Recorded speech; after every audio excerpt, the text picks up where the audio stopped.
adalah memperbanyak mengucapkan salam dan selawat kepada Rasulullah sallallahu alaihi wasallam, karena Nabi mengatakan idzan tukfa hammuk. Tukfa hammuka itu maknanya cukup Allah yang menyelesaikan masalahmu. Kalau Allah yang ikut andil dalam menyelesaikan masalah seorang hamba, maka itu akan menjadi yang terbaik bagi dirinya. Kemudian yang kedua, wa tughfaru dzambuk. Kalau kamu memperbanyak mengucapkan salam dan selawat kepada Nabi, maka Allah akan ampunkan dosa. Maknanya siapapun di antara kita yang merasa banyak kesalahan dan dosanya, di antara salah satu penawarnya adalah memperbanyak salam dan selawat kepada baginda Nabi yang mulia. Dan siapa di antara kita yang tidak berdosa, setiap hari kita berdosa, maka di antara salah satu untuk menghilangkan dosa tersebut adalah memperbanyak mengucapkan salam dan selawat kepada Rasulullah sallallahu alaihi wasallam. Allahumma salli ala Muhammad wa ala ahli baitihi wa ala azwajihi wa dhurriyyatihi kama sallaita ala Ibrahim wa ala ali Ibrahim innaka Hamidum Majid. Allahumma barik ala Muhammad wa ala ahli baitihi wa ala azwajihi wa dhurriyyatihi kama barakta ala Ibrahim wa ala ali Ibrahim innaka Hamidum Majid. Ikhwatul Islam, saudara kaum muslimin, para tetamu Allah rahimani wa rahimakumullah. Sebelumnya kita telah menjelaskan bahwa di antara salah satu kelebihan kota Madinah adalah keberadaan baginda Rasulullah sallallahu alaihi wasallam.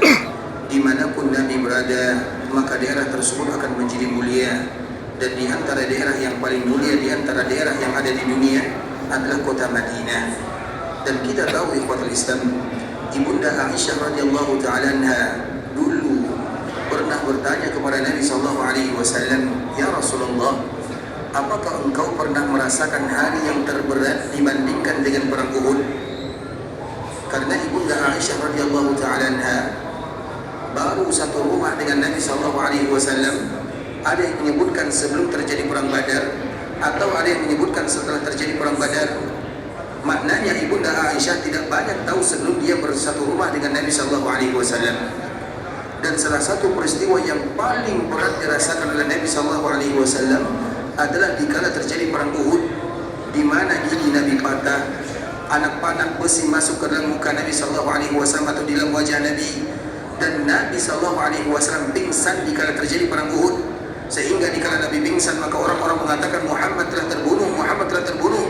Sehingga sebahagian para sahabat mereka mendengarkan kalimat ini, kemudian mereka menjadi lemah. Padahal Nabi sallallahu alaihi wasallam hanya pingsan sahaja. Kemudian ikhwatul Islam, maka Ibunda Aisyah bertanya kepada Nabi, "Ya Rasulullah, apakah engkau pernah merasakan kejadian yang lebih berat daripada Uhud?"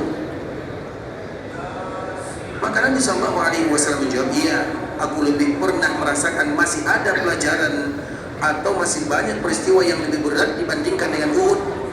Maka Nabi sallallahu alaihi wasallam mengatakan, di antara peristiwa yang lebih berat daripada Uhud adalah ketika Nabi sallallahu alaihi wasallam berdakwah ke Taif, atau yang kita kenal dengan sebuah daerah yang ada di Aqabah. Dan Aqabah itu adalah nama lain daripada Taif, karena Aqabah itu ada Aqabah di Mina, Aqabah yang kita kenal dengan Jamarat Aqabah, melontar Jamarat Aqabah, yaitu batasan antara Mekah dengan Mina. Dan yang kedua Aqabah yang ada di Taif, kedua-duanya disebut dengan Aqabah.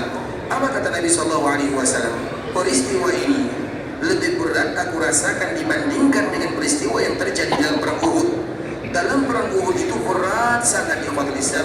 Bagaimana Nabi menangis, bagaimana Nabi bersedih, bagaimana orang-orang yang terdekat dengan Nabi meninggal, bagaimana para sahabat Nabi wafat di sana.